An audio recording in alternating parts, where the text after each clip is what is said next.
우리 마태복음 18장 15절 17절 말씀 짧으니까 우리 한 목소리로 읽겠습니다. 시작. 내 형제가 죄를 범하거늘 가서 너와 그 사람과만 상대하여 권고하라. 만일 들으면 내가 내 형제를 얻은 것이요, 만일 듣지 않거든 한두 사람을 데리고 가서 두세 증인의 입으로 날마다 확증하게 하라. 만일 그들의 말도 듣지 않거든 교회의 말하고 교회의 말도 듣지 않거든 이방인과 세례와 같이 여겨라. 아멘. 어렸을 때부터 이제 기독교인들은 특별히 이제 나름대로 그 착한 심성을 가진 그 기독교인들은 착하고 선하게 살라는 말을 많이 듣습니다. 그래서 친구와 문제가 생겨도 나는 무조건 참아야 되고 희생해야 되고 포기해야 되고 이게 뭐 미덕처럼 내 안에 자리 잡게 돼요. 특별히 다 그런 건 아니지만 목사님이나 선교사님 자녀들이 알게 모르게 이러한 착함을 강요받을 때가 많습니다. 이들이 이제 사춘기나 청년이 되면 오히려 신앙에 대해서 엇나가고 아예 신앙을 떠나는 일도 많습니다. 물론 이렇게 남에게 모두 주고 꾸어주고 희생하고 살아가는 방식이 내 삶에 별 문제가 없고 이러한 삶이 막 자기를 행복하게 하고 풍성하게 한다면 뭐 그러한 삶 괜찮다고 저는 생각해요. 그런데 많은 경우 다 그런 건 아니지만 이러한 삶의 방식은 마음의 고통으로 다가오고 이렇게 사는 게 맞나 하는 의심으로도 찾아옵니다. 인생을 살다 보면 선하고 착하게 대해도 상대가 그렇게 여기지 않을 때가 많이 있습니다. 오히려 우리의 선의를 보면서 무시하고 때로는 그걸 이용하려고 하는 해로운 사람들도 많이 있습니다. 그런 상황에서 우리는 어떻게 이용만 당하는 관계를 마치 십자가를 지는 것처럼 생각하고 손해를 보고 살아야 되는 게 맞는가? 그런데 막상 이거 아니다, 나 이렇게 이용만 당하고 살기 싫어 해가지고 이런 관계를 끊으려고 하면 내 안에 뭔지 모르는 죄책감이 몰려옵니다. 내가 하나님의 말씀을 어기는 게 아닌가, 내가 관계를 끊으면 상대방이 막 죽는다고 하는 거 아닌가, 상처받는 거 아닌가, 이런 걱정에 관계를 제대로 정리하지 못하다가 나중에 더 큰 문제를 야기하기도 합니다. 제2이기도 해요. 이런 상황에서 우리 그리스도인들은 어떻게 지혜롭게 관계를 정리하고 세우며 나아가야 될지 여기에 대한 말씀을 나누고자 합니다. 첫 번째로 이 관계를 새롭게 하려면 사랑의 개념을 새롭게 해야겠다는 생각이 들었어요. 우리 마태복음 5장 44절 말씀 읽어볼까요? 시작. 나는 너희에게 이르노니 너희 원수를 사랑하며 너희를 박해하는 자를 위하여 기도하라. 성경에서 이런 부분에 대해서 유명한 말씀 중에 하나가 원수를 사랑해라라는 말씀입니다. 일부 분들이 우리 기독교인 다 이렇게 살면 얼마나 행복했겠어요. 근데 일부 그리스도인들이 이 말씀을 근거로 주변의 나쁜 관계를 정리를 잘 못하기도 하고 반대로 우리에게 피해를 준 상대가 자기를 비호할 목적으로 야, 너 목사면서 그런 것도 못 넘어가냐? 야, 예수 믿는 사람도 그런 것도 안 봐주냐? 뭐 그렇게 이용하는 구절이 되기도 합니다. 그런데 우리가 이 말씀을 제대로 실천하기 이전에 진정 성경에서 말하는 사랑이 무엇인지에 대해서 다시 한번 정의를 내릴 필요가 있다는 생각이 들어요. 상대가 어떤 짓을 해도 무조건 잘했다고 우쭈쭈 해주고 막 넘어가주는 그런 맹목적인 사랑이 정말 성경이 말하는 사랑인가? 상대의 잘못에 대해서 시시비비를 가리지 않고 무조건 그냥 봐주는 것이 능사인가? 절대 그렇지 않습니다. 사랑은 주변의 논리나 이성 무시하고 내가 끌리는 대로 마음대로 하는 게 아닙니다. 네 편 나누어서 내 편만 잘해주는 그런 편애도 사랑이 아닙니다.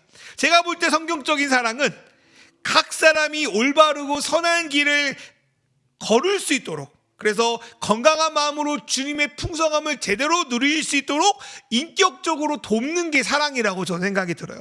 예를 들어서 우리는 때론 상대의 잘못이나 죄에 대해서 사랑의 이름으로 덮어줄 수 있어요. 대표적으로 제가 이거에 대한 생각을 했는데 그 소설 레미제라블의 미리엘 신부님이라는 분이 계세요. 장발장이 그 신부님이 이제 장발장을 그 성당으로 이렇게 초대해서 식사를 베풀어 주잖아요.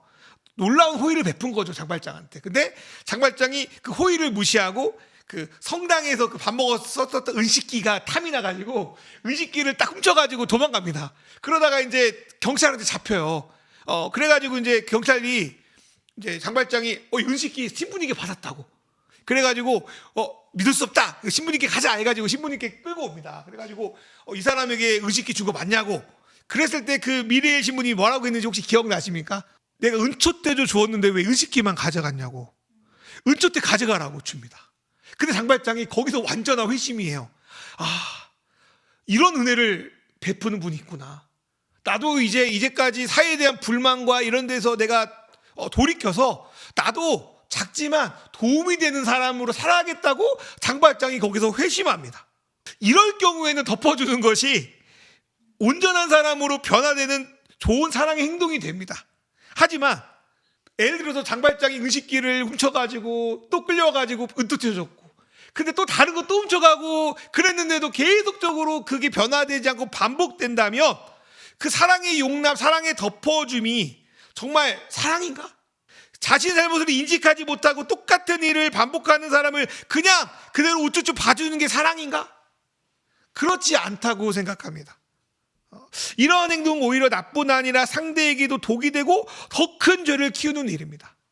하나님 사랑도 마찬가지라고 생각이 들어요. 우리를 그 아들 예수의 생명을 대가로 내어줄 정도로 사랑하시지만 우리가 잘못한 일에 대해서 질책하고 부족한 것들을 채우시고 하나님은 우리를 온전한 삶으로 이끄시는 게 목적이 있습니다.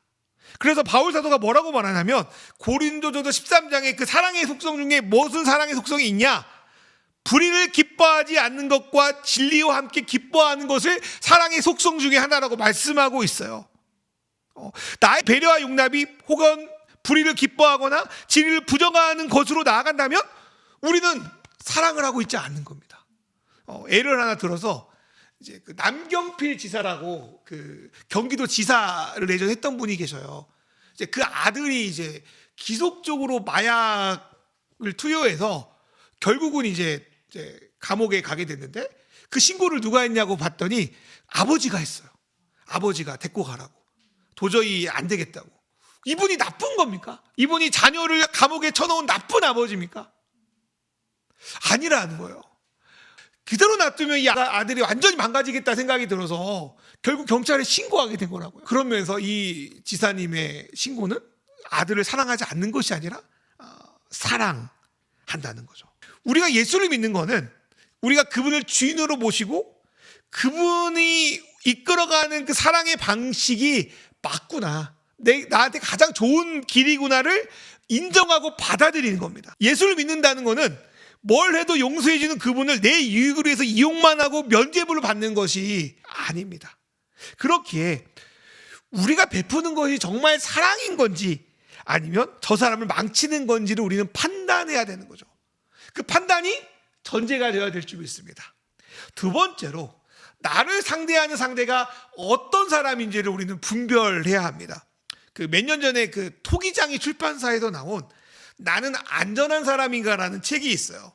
제가 사람과의 관계가 그때 그 당시 어려울 때 이제 눈에 띄어서 읽었던 기독교 서적인데 이 책에서 말하는 거는 주변 사람들을 안전한 사람과 해로운 사람으로 좀 구분하고 그 분류에 대한 특징을 이야기하고 어떻게 내가 그거에 대해서 벗어날 수 있는지에 대한 내용을 서술해 놨습니다. 거기서 이제 아주 엄청난 그 항목으로 해로운 사람이 누구냐를 말하는데 다 걸려요. 저도 걸리는데 뭐 그중에 몇 가지를 좀 이야기하면 에베소서를 읽어보니까 사랑은 관계가 지속될수록 점점 뿌리가 박히고 터가 굳어져 깊은 관계로 나아가는 게 사랑이에요.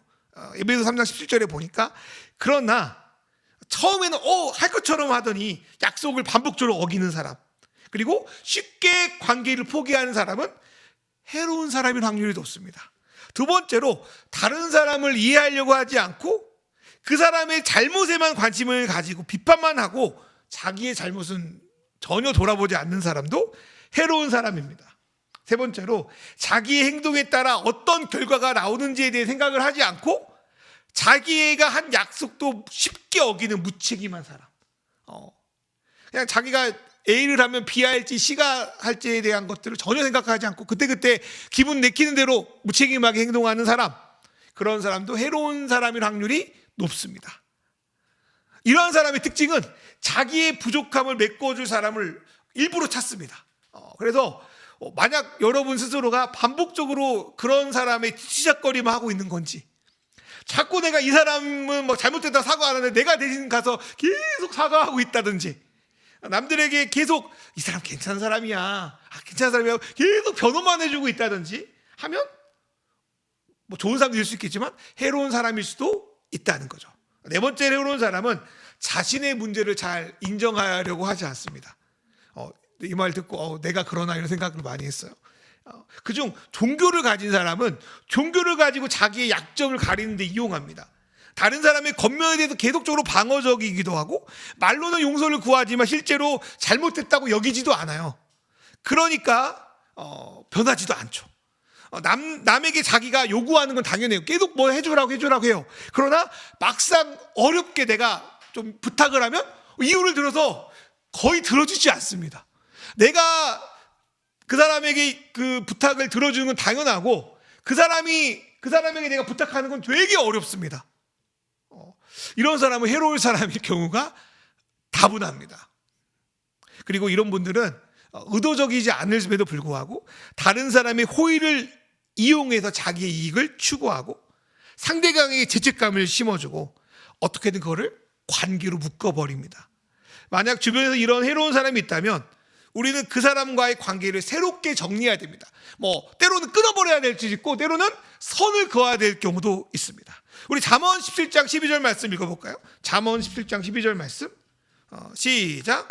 하나님이 책임 빼앗긴 악복을 만날지언정 미련한 일을 행하는 미련한 자를 만나지 말라. 이 말씀이 뭐냐면, 미련한 사람과 계속 관계를 맺는 일에 대해서 경계하면서 미련한 자를 만나고 살아가는 것보다 차라리 자기 새끼를 빼앗겨서 눈에 보이는 게 없는 그 암컷을 만나는 게 훨씬 낫다. 그 정도로 우리는 미련한 사람에 대해서 경계해야 될 줄 믿습니다.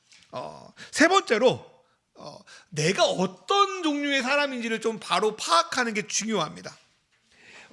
내가 너무나도 그 사람과의 관계가 힘들어서 그 관계를 좀 정리하거나 선을 그으려고 할 때 우리 안에 이런 소리가 들려옵니다.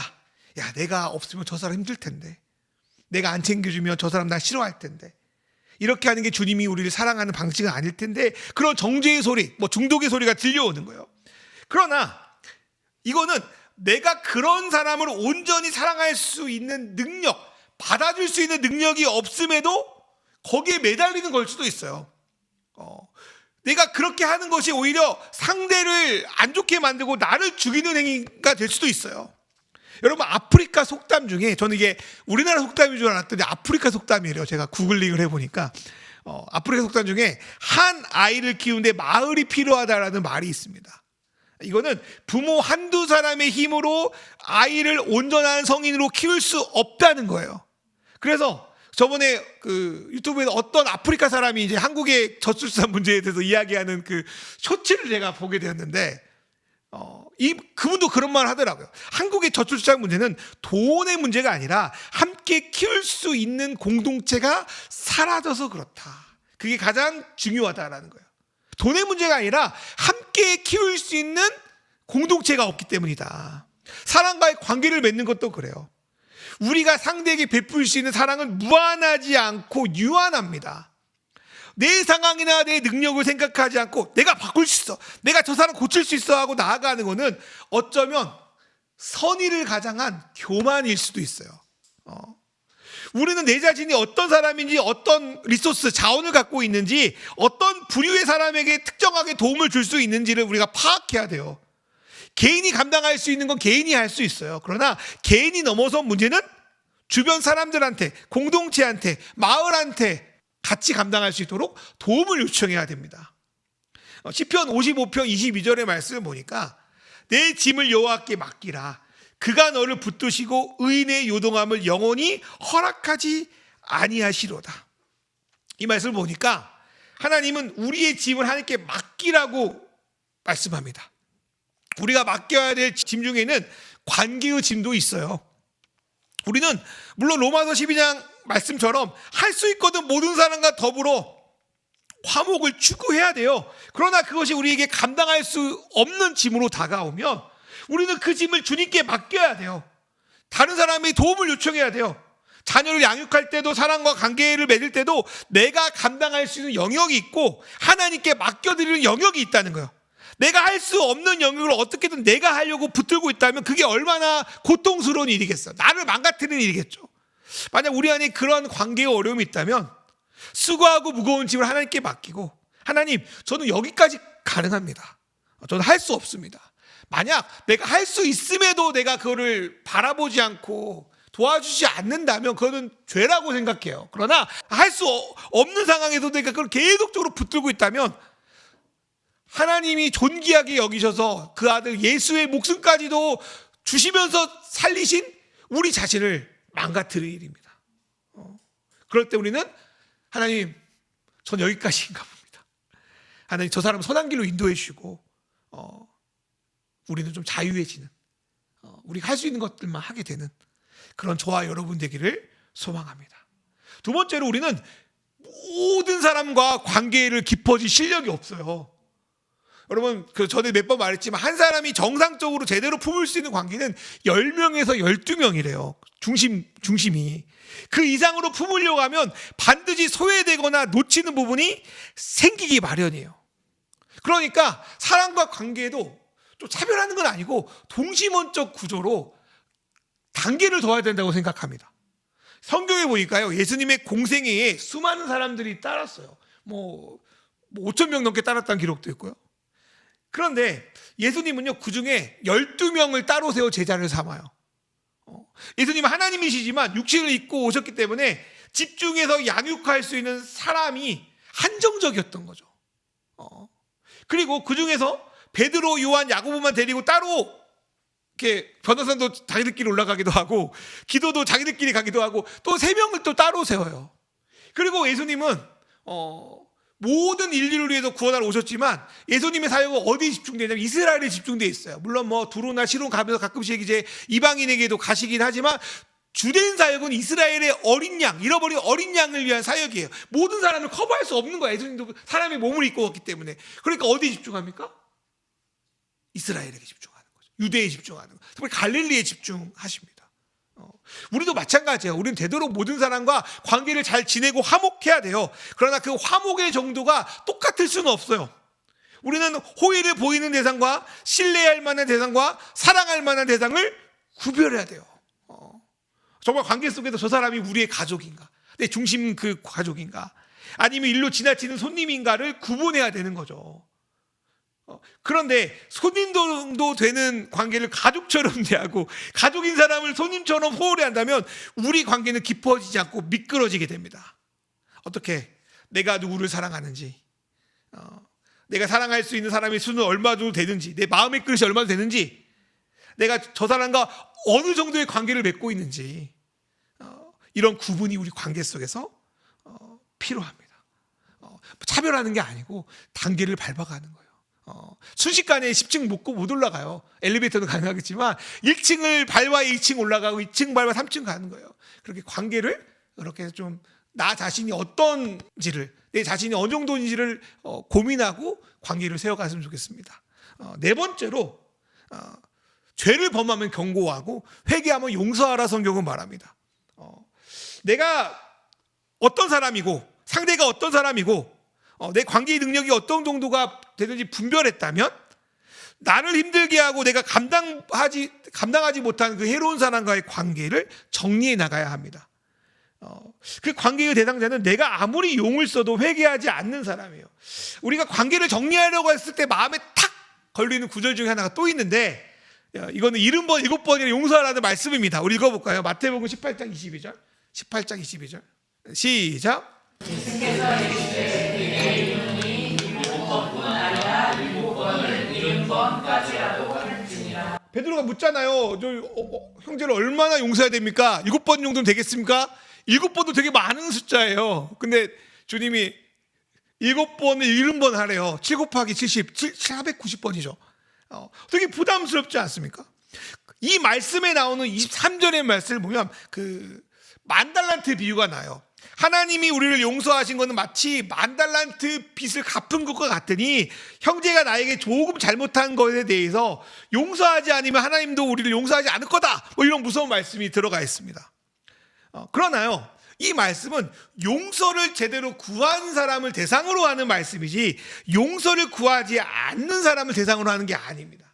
성경에서 말하는 용서는 자신의 잘못을 진심으로 시인하고 기존의 삶의 방식을 버리고 새로운 삶을 살겠다는 회개가 먼저 이루어져야 됩니다.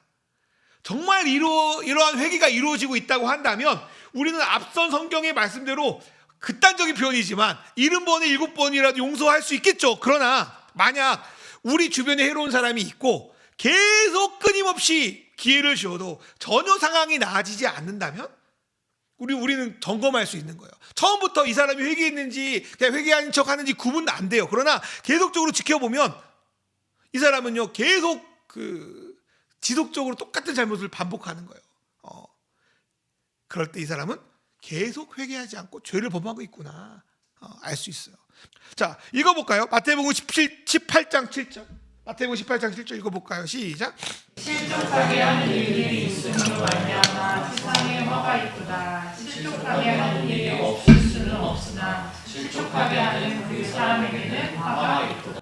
이 말씀 18장 말씀에 또 위에 보면 성경에는 작은 자, 소자 하나를 걸려 넘어지게 하는 거에 대해서 화가 있다고 말해요. 그래서 우리는 우리 상대를 시험 들게 하면 안 돼. 상대에게 나쁜 짓 하면 안 돼. 아픈 말 하면 안 돼. 이렇게 상대를 향해서만 생각해요. 그런데 그 작은 자는 그 상대도 있겠지만 나 자신을 해롭게 하고 나를 이용만 하려는 그 사람도 작은 자가 될 수 있지만 그 사람에게 당하는 우리도 소자가 될 수 있어요. 우리도 그 작은 자에 들어갑니다. 우리가 무슨 예수님처럼 막 엄청난 사랑이 있는 게 아니잖아요. 작은 사랑이 있는데 그 사랑을 이용하려고 하는 사람에게 당하고 상처받고 힘들고 넘어지고 그 사람도 작은 자예요. 여러분 스스로 작은 자인데 그 작은 자를 여러분이 실족하게 하면, 힘들게 하면 여러분 자신이 화가 있다라고 말합니다. 누가복음 17장 3절 말씀 읽어볼까요? 17장 3절 시작.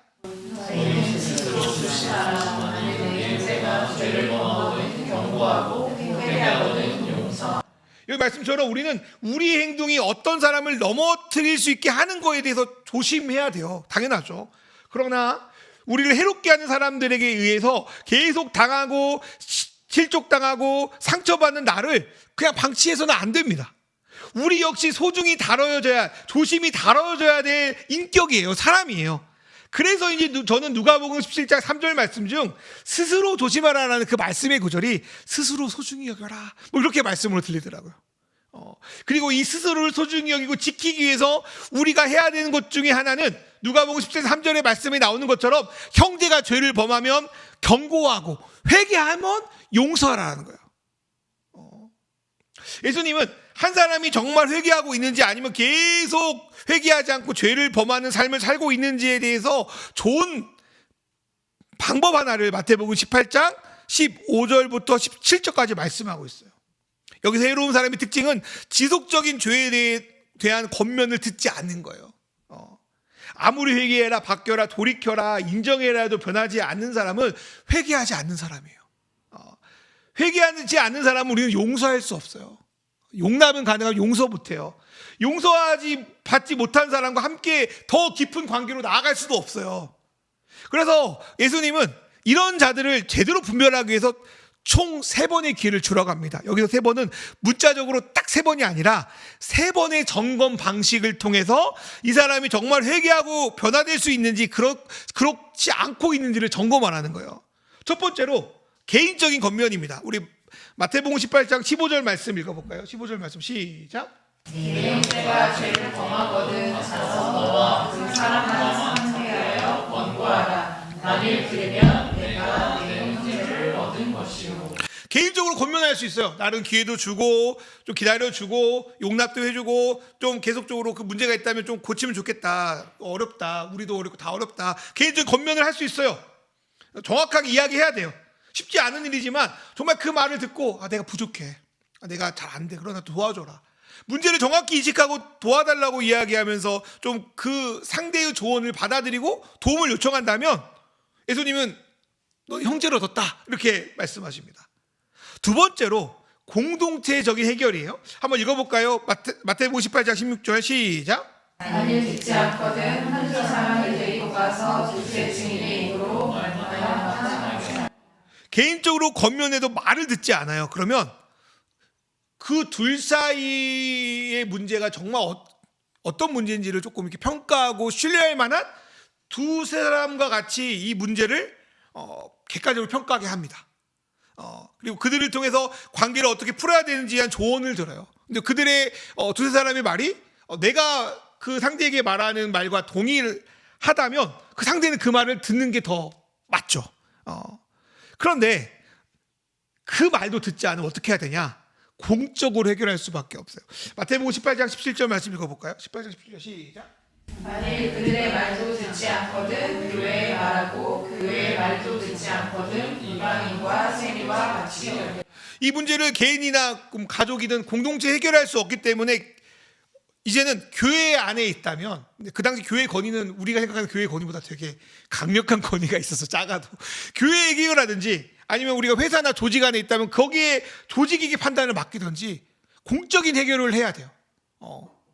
그리고 만약 이렇게 공적으로 문제가 드러났음에도 회개하지 않는다면 예수님은 이런 사람과 관계를 끊으래요.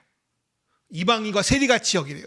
여기서 이방인과 세리를 그 사람을 부정하는 게 아니라 형제가 아니라 이제는 나와 전혀 관계없는 사람으로 여기라는 거예요. 우리가 관계를 끊는다고 해서 그 사람이 망가지거나 문제가 생기는 것이 아니라 혹시 망가질지라도 그 사람의 문제지 우리 때문이 아니에요. 내가 이 사람과 관계를 해결할 수 없으니 하나님께 맡기고 나는 그 관계에서 자유로우라고 말하는 거예요. 하나님께 맡기는 거예요. 내가 버리는 게 아니에요. 저를 포함해서 속칭 신실한 그리스도인들이 관계에서 자유함을 누리지 못하고 있는 걸 많이 봐요. 성경에서 우리 예배 때 설교 때 보면 맨날 그래 친구 용서해라, 너 네가 참어라, 뭐 계속 그렇게만 이야기하고 이 관계를 끊는 거에 대한 이야기는 많이 못 들었던 것 같아요. 그러니까 주님 말씀대로 내가 선하게 잘해보려고 잘 살아내보려고 하다가 교회 안과 교회 밖에 해로운 사람들에게 고통받고 상처받아 좋은 관계를 누리지 못하는 분들 저를 포함해서 많이 있어요. 그러나 예수님은 오늘 우리에게 나를 이용하려고만 하고 회개하지 않는 해로운 관계에서 자유함을 선포하고 계시다고 저는 믿습니다. 우리가 이렇게 관계의 자유를 선포할 수 있는 것은 우리의 막힌 담을 허시고 화목케 하신 예수님 때문이에요. 우리가 그리스도를 통하여 사랑의 관계를 맺고 있지만 때로 여러 가지 상처와 부족함 때문에 제대로 사람들과의 관계를 맺을 수 없다는 것을 우리 인정해야 합니다. 나를 소중히 여기기 위해서 때로는 관계를 정리해야 될 상황도 있습니다. 자연스럽게 관계가 정리되기도 하지만 때로는 많은 상처와 아픔을 남긴 채 정리되기도 합니다. 그러나 우리가 소망하는 것은 지금은 부분적이나 주님이 오실 때, 주님이 우리를 온전히 하나 되게 하실 때에 우리가 얼굴과 얼굴을 맞보는 것처럼 하나님과의 관계에도 이웃과의 관계에도 온전히 하나 될 그날이 있다는 겁니다. 그렇게 우리는 관계를 포기한다기보다 그날을 소망하며 주님께 맡기는 겁니다. 제가 자주 하는 말이 있잖아요. 제가 배운 건데 잘못한 것은 회개하고 안 되는 것은 인정하고 부족한 것은 채우라고요. 관계도 그래요. 내가 잘못했으면 용서를 구해야 되는 게 당연한 거 아닙니까? 부족한 게 있다면 어떻게든 좀 관계를 쌓으려고 노력도 해야 되지 않겠습니까? 그러나 아무리 내가 노력해도 되지 않는 그 해로운 관계 가운데 있다면 우리는 안 되는 것을 인정하고 하나님께 맡기고 나아가야 됩니다. 그럴 때 우리는 진정 진리에 대해서 참 자유를 누리게 될 줄 믿습니다. 사랑하는 여러분, 요한복음 8장 32절 말씀처럼 진리를 알지니 진리가 여러분을 자유롭게 하기를 주의 이름으로 축원합니다. 그래서 쉽지 않죠. 어렵죠. 그러나 관계를 진리 안에서 풀어가는 그런 맛있는 교회 성도들 되기를 주님의 이름으로 축원합니다. 여러분이 관계를 맺을 때 정말 사랑의 관계를 맺고 있는지 아니면 그 사람에게 얽매이는 관계, 구속된 관계, 그래서 해로운 관계를 맺고 있는지 돌아보며 주님께 좀 나아갔으면 좋겠습니다. 그리고 우리가 안에 관계의 지혜를 허락하여 주셔서 관계가 참 좋은 것이기도 하지만 너무나도 힘든 것이기도 하잖아요.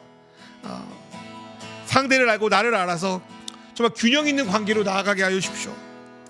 하나님 아버지, 내가 살아오는 동안 겪어왔던 그 깨어진 관계들, 상처받은 관계들 주님께 내려놓고 그것들에게서 자유롭게 하시고 주님께서 회복하려는 소망하오니 우리를 자유함으로 이끌어 주시옵소서라고 이 시간 우리에게 맺은 관계들을 생각하며 주 앞에 나가겠습니다. 주님,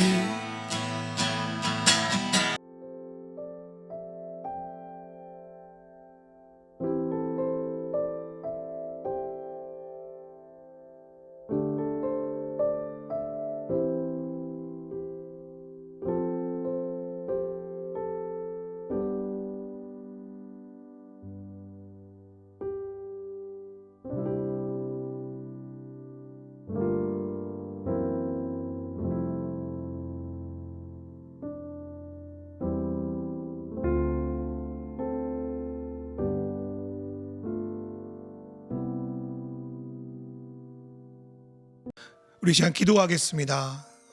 하나님 아버지, 작은 자를 실족하지 말라고 말씀하셨는데 그 작은 자가 내 자신임을 오늘 이 시간 바라봅니다. 해로운 사람 때문에 혹은 내 자신을 대해서 잘 파악하지 못하고 내가 내 스스로 관계를 풀려고 하고 해결하려고 했던 나의 교만을 이 시간 내려놓습니다. 그리고 사랑이 무조건 그 사람이 원하는 것만 해주는 게 아니라 그 사람을 바르게 인도함을 오늘 이 시간 배웠습니다. 하나님 아버지, 우리 성도들 크고 작은 관계 속에서 어려움을 겪습니다. 그 속에서 하나님, 해로운 것과 안전한 것들을 구분하게 하시고 하나님, 마음에 상처가 나지 않고 주님 안에서 자유함으로 그것들을 하나하나씩 해결할 수 있도록 주님 인도하여 주시옵소서. 하나님, 우리 참 내 자신도 사랑하기 힘든데 어떻게 이웃을 사랑하겠습니까? 주님이 부어주시는 그 사랑의 진리로 나를 사랑하고 내 주변에 있는 정말 내가 사랑해야 될 가족들을 사랑할 수 있도록 인도하여 주십시오. 하나님, 그리고 우리 맛있는 교회 가족들이 이 모임 안에서 해로운 가족이 아니라 서로 안전한 가족 되기 원합니다. 물론 부족한 것도 있고 잘 변하지 않는 것도 있지만 서로를 위해 권면하고 받아들이며 보다 성숙한 뿌리 깊은 믿음의 관계 안으로 들어갈 수 있도록 인도하여 주십시오. 그리고 우리 안에 해로운 것들이 있음을 고백합니다. 내가 예수를 받아들임으로 점점 그 해로움들이 성숙함으로 나갈 수 있도록 인도하여 주십시오. 주님께 예물을 드립니다. 또 마음의 예배를 드립니다. 받아주시고 우리의 마음의 소원을 주님의 뜻으로 응답되게 해주셔서 우리가 모든 사람과 화목할 수 있도록 주여 인도하여 주시옵소서. 우리 성도들 가운데 어려운 일이 있습니까? 힘든 일이 있습니까?